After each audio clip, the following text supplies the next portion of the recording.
And we're not going to judge if you're pretty excited about the Ford F-150 Oh. Lightning. I was working on some Ford transition, but you not only did you beat me to it, but I think you did it better anyways. Yeah, the F-150 Lightning. It looks pretty interesting. It has been officially released with impressive specs and lots of actually pretty kind of practical and cool features. It gives us a glimpse of where the I almost said automotive industry is potentially heading. It has kind of typical vehicle specs plus EV, 0 to 60 in just over 4 seconds. No, it is not the Roadster. Yeah. But 0 to 60 in 4 seconds is like... It is still a wicked fast electric vehicle. Oh, yeah. Yeah. It has the most torque in any F-150 ever, which shouldn't be surprising if you even have a rudimentary understanding of this stuff. 426 horsepower for the standard range motors. I do believe the price on this is going to range a fair amount because the sticker price, I believe at the base model before EV tax rebates, it's just shy of 40K. And I suspect you'll be able to crank that up if customizing F-150s in the past is anything to go by.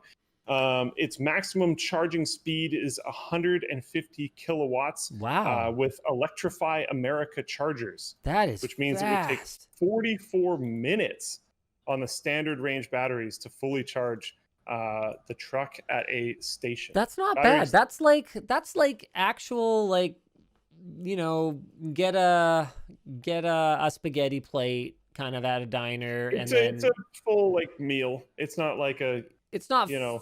Yeah, it's not petrol. Not a snack stop. Sure. But that would also be from going from depleted to full. Yeah, right? For sure. So like it's I could very often see it being half of that. Yeah, it has some interesting stuff though. So Ford is offering a 80 amp Charge Station Pro, but it has an interesting quirk. If your power goes out, you can actually use your Ford, potentially other Fords in the future. Right now, just the Ford F-150 Lightning to power your house. They're saying for up to like a few days or whatever. That's obviously going to scale based on your usage. If you're gonna dry your clothes or whatever the whole time, you're gonna have a bad time. But yeah, like you need to be intelligent with it. Don't just go into it and be like, I can do everything exactly like I normally do, and it's gonna last for a few days. Well, no, probably not. But you know, if you're smart about it, if you conserve, you can probably make it last for quite a while, which is actually really cool. The F-150 also features a power frunk, so front trunk, acting how a traditional SUV trunk would. It's weather sealed. It's suitable for up to 400 pounds, 14 cubic feet. It contains 420 volt power outlets as well, removing the need... I don't know if I entirely agree with this. Removing the need for on-site power or heavy-duty battery packs. Not 100%, but it would definitely help, especially for... It would help a lot.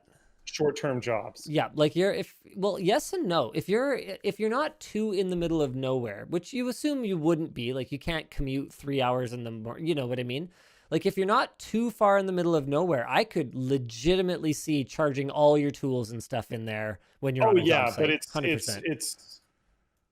It just says on-site power. I guess it's a truck. They're probably assuming you're talking about like construction type of job site. Yeah. There are job sites that need significantly more power. Right, but we're talking framing a house. You know, some lights, some, you know, if you're some doing grills. That, it'll get you really far, which is cool. For sure. And I like that there's 4 plugs because I, for one, have pretty much never seen a job site where they only have one battery charger thing. Well, because everyone has different battery ecosystems for their tools, right? So what are you going to do about it? So it's nice. I mean, you can branch off of them too, I'm sure, but it's still nice that they have 4 plugs. It's pretty sweet. Really handy. It's not going to replace like those giant hauling generators and stuff, but yeah, it's just, I mean, it's cool. Sweet feature. Also, interesting thing. Nick, Mr. Nick posted out a tweet and asked, what would you actually buy? I found this really interesting, especially considering we have a tech audience, and I'm sure Nick's followers consist of many tech-focused people. The F-150 Lightning won with, and this has almost 2,000 votes, to be clear. Right. This was an active poll. The F-150 Lightning has 54% of the votes. It won. I mean, that was actually stunning. So to me. Here's the thing, like people, especially North Americans, love Their They love F-150s. F-150s. It is the Yeah. top-selling vehicle on the continent since Ronald Reagan was president.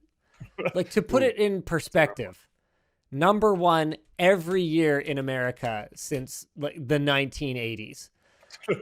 I forget what it is. It's like it's either 1 in 8 or 1 in 6 of all vehicles in America are F-150s or something just ludicrous like that. Like, I had no idea. Remember, I live in an urban center and I'm in Canada. We don't have quite the same number of F-150s, We still have a lot, but yeah. but it's not quite like that. So people love their F-150s.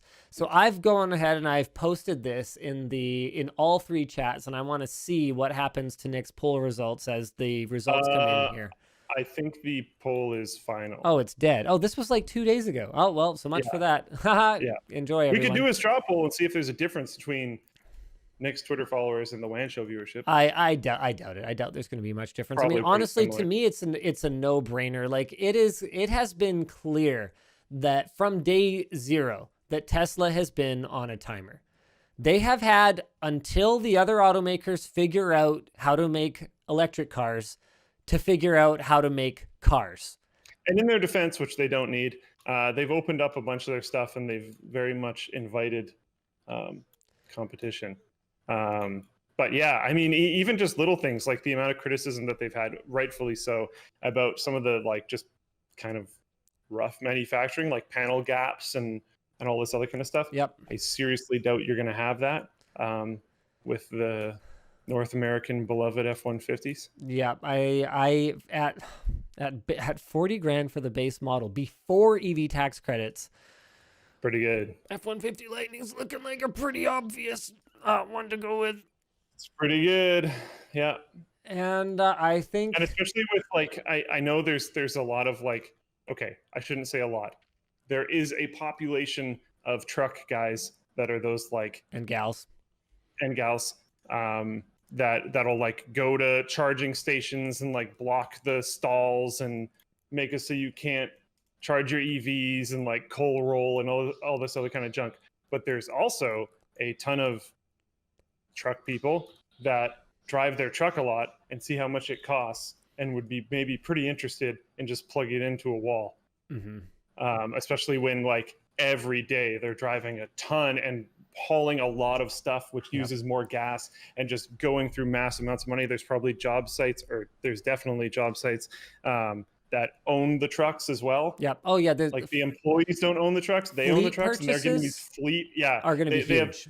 Gas stations have like specific instructions that I'm sure you guys have seen for people with fleet cards because they buy so much freaking fuel. Yeah. If they can convert that to like charging stations and stuff, and like, yeah, there's a lot of value here. You won't be able to convert everything. Gasoline is going to power a lot of work vehicles for a very, very long time. But for many people, especially the ones that only use the hauling capabilities of their truck occasionally and actually do live in the city, or for people who commute regularly to a job site that's always in the same place, where their travel time is predictable, there's no reason that they couldn't go electric, or that a company couldn't convert part of their fleet to electric and then allocate the electric and gasoline powered or diesel powered vehicles, as it were, as needed. Yeah, like definitely not an answer for everything. No. But I think it's going to be a absolutely fantastic answer for some things. Yeah. Yeah, I'm excited. I'm excited. It looks like Tesla now knows exactly how much time they have to figure out how to actually be a profitable car maker, because a lot of people think Tesla is profitable, but they're only profitable because of other car manufacturers buying like EV production credits from them. That's the only reason. They're effectively subsidized by the US government's regulations that force other car makers to give them money.